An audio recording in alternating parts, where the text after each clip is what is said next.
Factores que determinan la imagen en tomografía helicoidal. Con la aparición de la tomografía helicoidal multicorte, se logró realizar tiempos de exploración muy cortos. Esto permitió hacer estudios de un gran volumen del cuerpo en una sola respiración mantenida. Igualmente se redujeron los artefactos de movimiento, mejorando la calidad de las imágenes y contribuyendo a un mejor diagnóstico. Aunque hay que tener muy en cuenta que son mucho más costosos y el tiempo de procesamiento de las imágenes es más largo. Formas de adquisición de la imagen.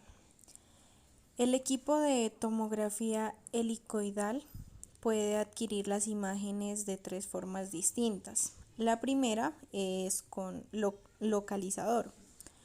Esta se adquiere la imagen sin rotación del tubo, que con una baja dosis de radiación se acota el estudio que se quiere determinar, obteniendo la imagen en un plano.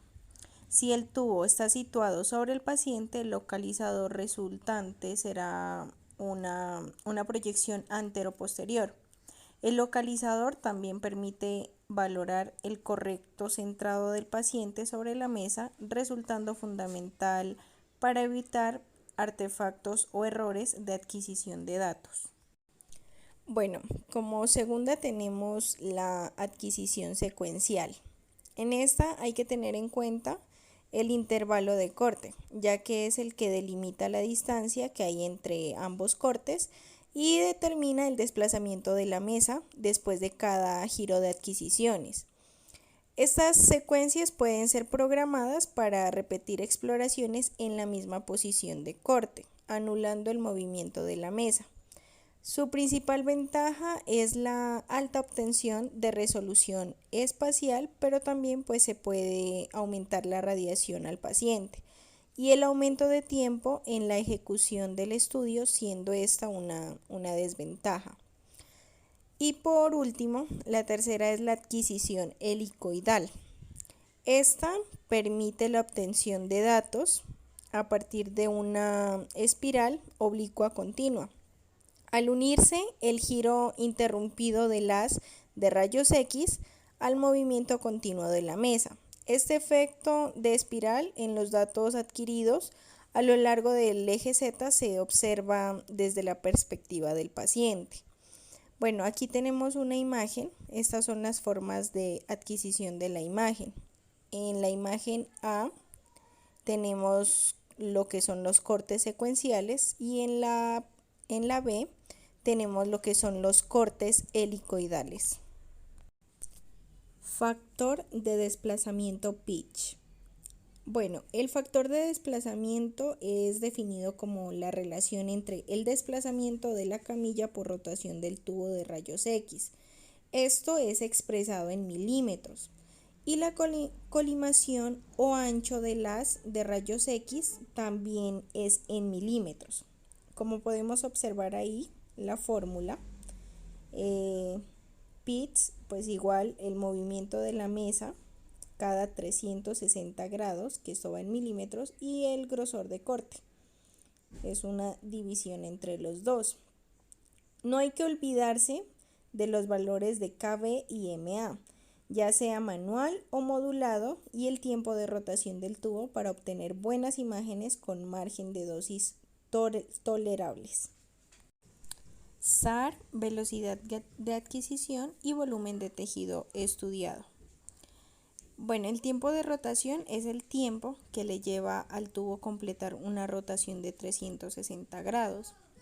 Se considera un nuevo concepto la velocidad de adquisición de corte SAR, siendo este el número de cortes que se adquieren por segundo. Aquí podemos observar la fórmula, que es la división de cortes de adquisición por rotación sobre el tiempo de rotación. Bueno, es importante entender que este concepto no tiene nada que ver con la cantidad de imágenes que se pueden generar en la investigación, pues depende de otros factores como la colimación, el incremento de reconstrucción, el pitch y fundamentalmente pues un algoritmo de interpolación. Aquí podemos observar una tabla que es una comparativa de velocidad y volumen de adquisición en un equipo de tomografía convencional y en uno de tomografía helicoidal multicorte. Bueno, aquí nos muestran el tiempo total del estudio en segundos en la región de cabeza, cuello, pulmón, abdomen y pelvis, como lo podemos observar en la tabla. Incremento de reconstrucción. Este es otro de los parámetros que afecta la calidad de la visualización de la imagen. Este parámetro debe ser seleccionado por el técnico y es utilizado para mejorar la imagen reconstruida después de adquirir los datos. Determina la distancia o superposición entre imágenes axiales reconstruidas sucesivamente. Bueno, aquí tenemos una imagen. En el escenario A se aprecia que el incremento de reconstrucción es mayor que el grosor del corte, por lo que la resolución será menor. En el escenario B nos muestra una reconstrucción con un incremento igual al tamaño del grosor del corte. Las imágenes reformateadas tendrán igual resolución espacial que las imágenes procesadas en la adquisición del estudio. Y por último, en el escenario C es la nueva reconstrucción. Al tomar datos solapados de imágenes consecutivas tendrá mejor resolución espacial. Reconstrucción de la imagen digital por algoritmos. Bueno, estos pues son la base de la mayoría de programas de informática y en la imagen radiológica. Tienen como funciones transformar los datos de un problema en entrada y la solución, que es la salida. Se representan en secuencia de bits. Estos resuelven las múltiples ecuaciones matemáticas necesarias para convertir la información recibida en los detectores de la información adecuada para la visualización de las imágenes. Los principios matemáticos en reconstrucción de imagen de tomografía computarizada a partir de proyecciones adquiridas son muy complejos. Los algoritmos de interpolación. Estos algoritmos se utilizan para la reconstrucción de imagen. Estos son unos procesos matemáticos que nos permiten la obtención de imagen de una sección del cuerpo a partir de una serie de datos que no se han adquirido en el mismo plano en el que se encuentra la imagen. En la actualidad se toman los datos interpolados cada 180 grados. Ya que la información reunida en los primeros 180 grados de la rotación de 360 grados es prácticamente la misma que la obtenida en segundos de 180 grados. Esta interpolación cada 180 nos permite mejorar la resolución en el eje Z, a la vez que posibilita mejores reformateos posteriores en los planos coronales y sagitales. En la figura 3.9 nos representa gráficamente el proceso de interpolación. Este posibilita pues las reconstrucciones transaxiales a partir del corte oblicuo en cualquier posición del eje Z, estimando el valor de atenuación de un punto no conocido, como es Q, comprendiendo que los dos puntos conocidos, como podemos ver ahí en la gráfica, que es N1 y N2, en la misma posición angular del eje Z. El resultado de la interpolación es una imagen axial igual a la obtenida de una forma secuencial. Algoritmos de retroproyección filtrada. Tenemos dos tipos de algoritmos de retroproyección filtrada, que son los métodos algebraicos y los métodos iterativos. El primer método algebraico, en este se podía reconstruir la imagen hasta que todos los datos sean adquiridos. Fue utilizado en los primeros equipos de tomografía computarizada, pero hoy en día pues ya no utilizamos este método. Los métodos iterativos se realizan una predicción inicial de los valores de la matriz, que es comparada y corregida en repetidas ocasiones, con los datos de los cortes previos y los sucesivos. Sin embargo, la evolución en la adquisición de los datos hizo necesaria la búsqueda de otros métodos que reconstruyan la imagen en el menor costo computacional posible. Métodos analíticos. Bueno, estos se basan en la solución de los principios del teorema de Radon. El valor de una función integrable en un punto arbitrario se puede obtener claramente por medio de una integración a lo largo de todas las líneas que pasan por ese punto y la transformada simple e inversa de Fourier. El algoritmo analítico se denomina como retroproyección filtrada. La teoría de Fourier define que toda señal puede ser descompuesta en una infinidad de funciones periódicas de amplitudes, frecuencias y fases diferentes. La señal es descompuesta y filtrada pasando del dominio del espacio al dominio de la frecuencia y creando el sinograma. Este proceso nos permite reconstruir una imagen, pero no es el reflejo, digámoslo así, que fiel de la imagen original. La imagen que obtenemos aparece como con los bordes borrosos, sin nitidez. Esto pues se debe a que partiendo de una matriz en el que el valor inicial de cada píxel es 0, cada adquisición agrega un valor a todos los elementos de la matriz a lo largo de la dirección de la mediación.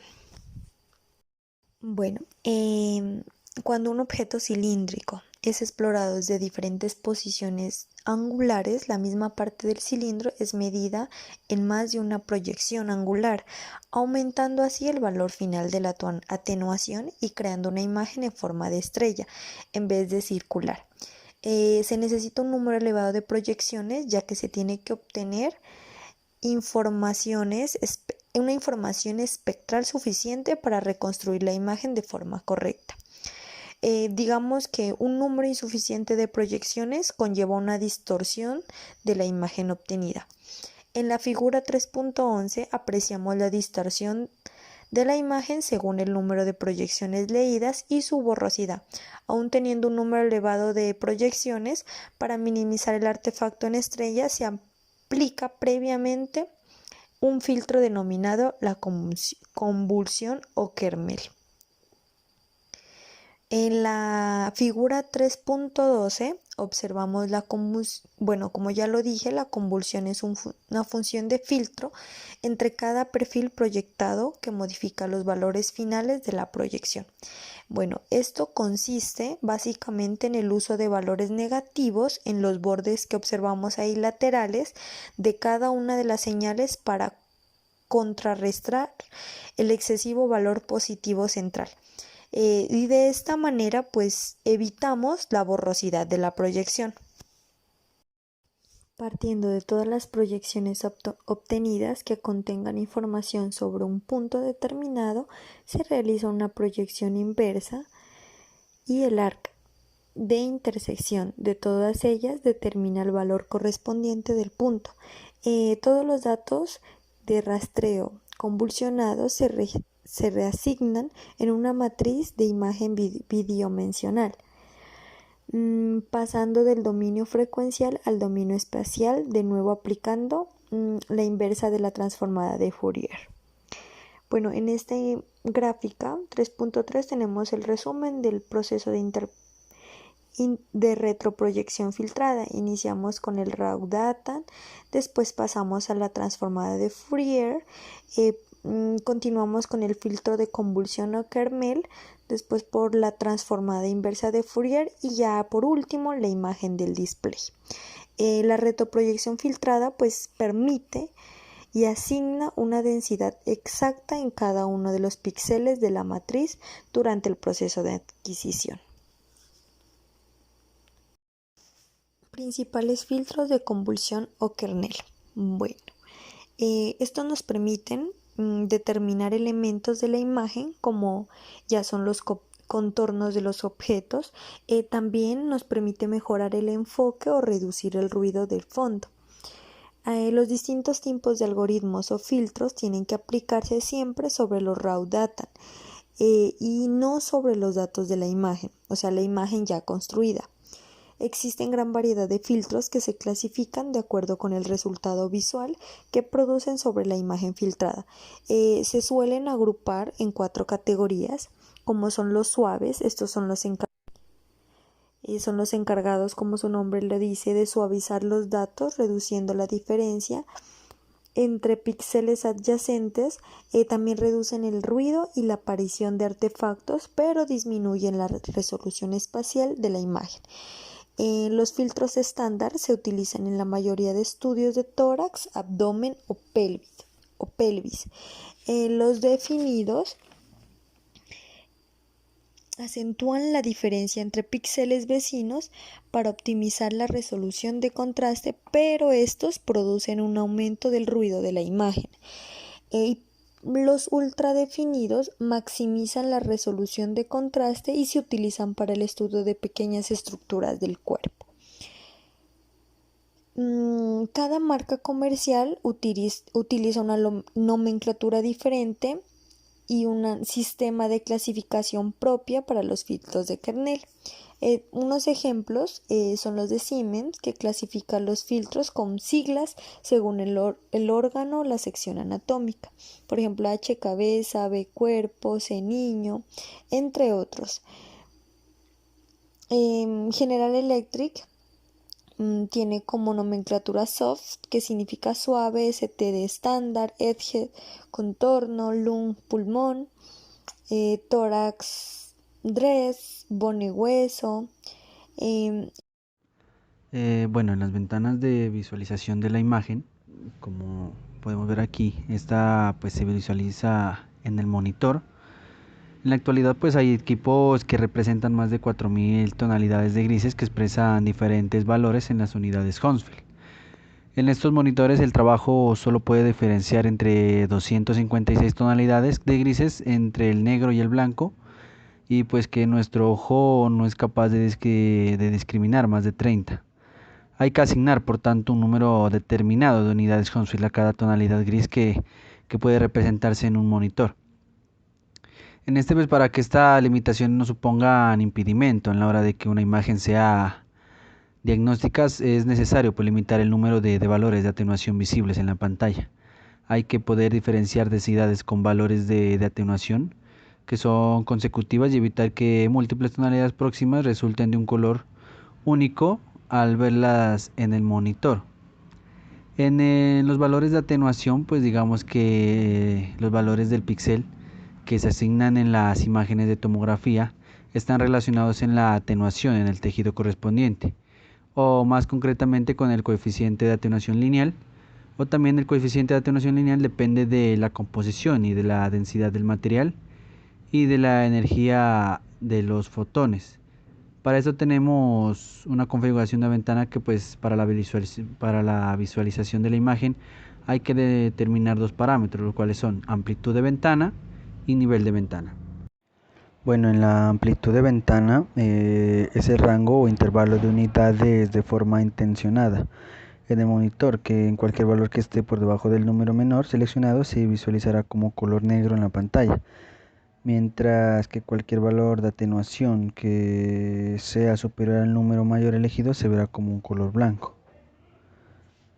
Bueno, aquí también se lo determina como un anchor de ventana que nos aporta digámoslo así, una discriminación entre estructuras de ventana estrechas que permiten mejor discriminación entre estructuras de valor de las unidades Hounsfield cercanos que se asignan la escala de grises solo a las unidades Hounsfield que están en esa ventana, que son ventanas estrechas que se utilizan en estudios de cerebro y más amplias en estudios de abdomen y tórax.